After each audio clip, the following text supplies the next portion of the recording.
This has come for many years, and once again, there's no right and wrong. There's no such thing as your trigger movement can't ever work. As long as you get a few really important principles right in your trigger movement. I'll just try and really operate on that line with the most important parts of my body. Those are my knees, my feet, the hips, the head, shoulders, the heavy parts of your body need to be on that line of the release point to your stumps.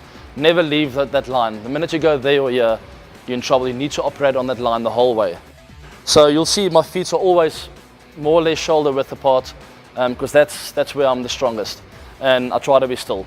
So those are the two most important points with the trigger movement, is to be really quiet and still at the point of release, and secondly to have a really strong position. There's no use in standing with your feet next to each other where you can fall over, because you need to react after that. It's so important to have that base to react from.